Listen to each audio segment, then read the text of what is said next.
오늘의 글로벌 경제 이슈를 쉽고 빠르게 알려드리는 덕으로 인사이트 시간입니다.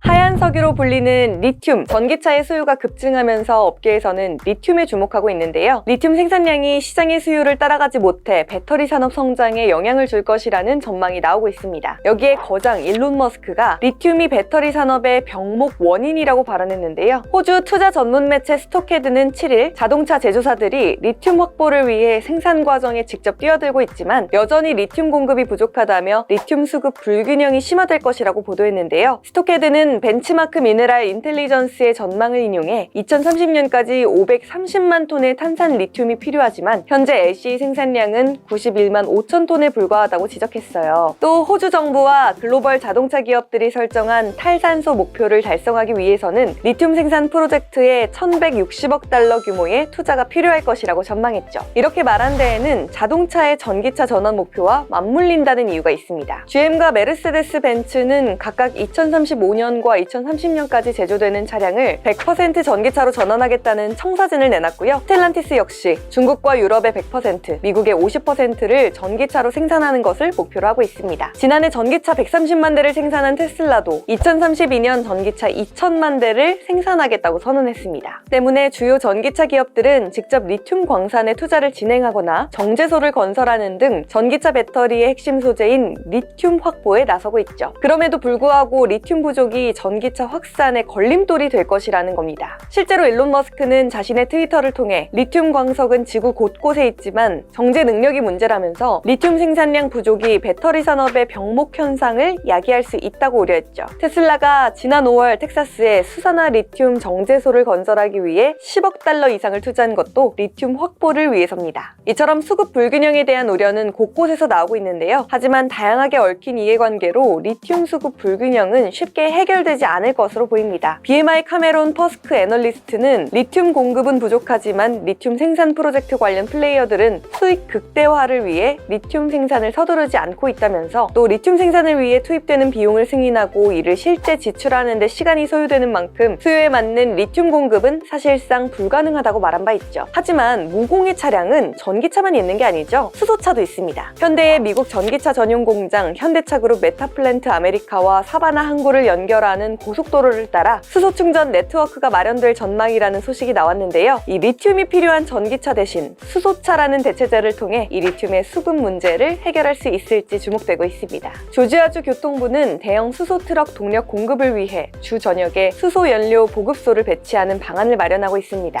HMGMA와 사바나 항구를 연결하는 주간 고속도로를 따라 수소 연료 충전 네트워크를 조성하겠다는 내용이 골자입니다. 이 메타플랜트 완공 시 선적 부품 컨테이너 운송에 현대차 수소 전기 트럭 모델 액션2가 대거 투입될 것으로 예측했는데요. 또 수소 고속도로 구축을 위한 별도 예산도 편성했습니다. 연방에너지부가 추진하는 하이드로젠샷 이니셔티브에 따라 일부 연방 지원금까지 더해질 것으로 업계는 보고 있는데요. 이 이니셔티브는 향후 10년 동안 수소 비용을 80%까지 줄이는 게 핵심으로 연방에너지부는 정부가 10만 개 일자리를 창출할 수 있는 수소 경제 발전을 위한 로드맵도 내놨죠. 이에 더해 조지아주는 수소 에너지 개발을 위한 정부 연구기관 설립도 추진하고 있는데요. 수소 에너지 사용 영역 확대 등을 위한 연구를 토대로 조지아주를 핵심 수소업으로 만들겠다는 계획입니다. 과연 리튬의 수급 문제 어떻게 해결하면 좋을까요? 오늘의 찬스 이정환 한양대 교수에게 물어봤습니다.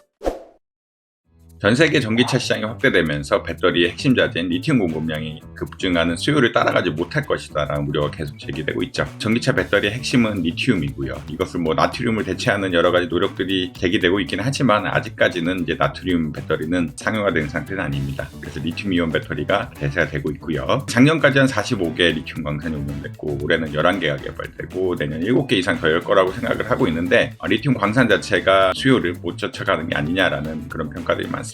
생산뿐만 아니라 정제 시설도 문제가 되는데 리튬이온 정제가 굉장히 공해 산업이라는 아직까지 인식이 있고요. 아직 그렇기 때문에 중국에서 정제에 대한 공급망을 굉장히 크게 갖고 있다라는 의견이 굉장히 많습니다. 이것이 글로벌 공급망 위험의 한 요소로 작용하기도 있기도 하고요. 그렇기 때문에 이제 정제 시설이 또 안 좋으면은 품질이 좋은 리튬이온을 받기 어렵고 배터리의 영양 역시 좀 떨어지는 것이 아니냐라는 계속 우려가 나오고 있습니다. 그러니까 리튬이온 자체가 부족하다기보다는 이제 광산 개발이라든지 정제 시설 개발이 문제가 되고 있다라고 아마 이해하시면 될 것 같습니다.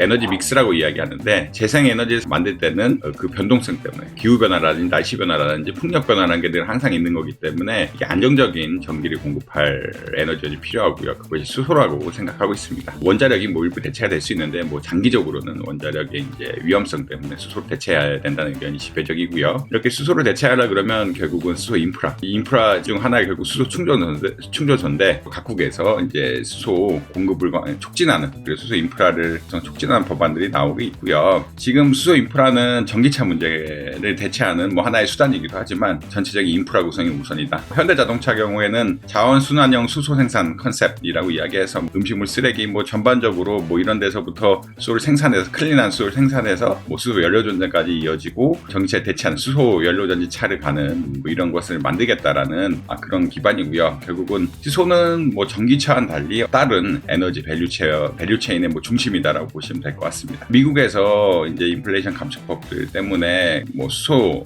전지에 대한 수요가 늘어날 것이다. 그러니까 결국은 에너지 자원의 대체에 대한 문제니까요. 그리고 에너지 수요의 뭐 14% 이상 뭐 수요를 할 것이다라는 이야기 많고요. 이를 통해서 탄소 배출량 뭐 16% 이상 줄일 거라는 이야기가 나오는데, 이 수소 인프라를 까는 거는 전기차의 문제이기도 하지만 수소 공급망을 만들고 수소 공급망을 운영하려는 현대차의 의도가 반영되는 이런 상황이다라고 보시면 될 것 같습니다. 결국은 뭐 전기차는 전기차대로 또 갈 것이고요. 수소차는 또 수소차대로 또 생태계가 다른 차원에서 또 갈 것이다라고 많이 보고 있습니다. 결국은 수소는 수소 연료 전지로 가는 거고 전기차는 그 리튬이라든지 다른 이온 전지로 가는 것인데 뭐 무음급제까지 이야기가 나오고 있지만 수소는 수소의 발전, 수소의 수단 체인이 중요하거든요. 탄소 발생 없는 그린 수소의 생산부터 그것을 이용해서 연료 전지라든지 뭐 연료 전지가 사실은 자동차에도 이용될 수 있지만 발전소에도 이용될 수 있고 다양한 쪽에 이용될 수 있거든요. 수소 생태계 자체가 다른 것이기 때문에 뭐 각각 경쟁하면서 그리고 병행하면서 미래를 구축해 나가지 않을까 이렇게 생각하고 있습니다.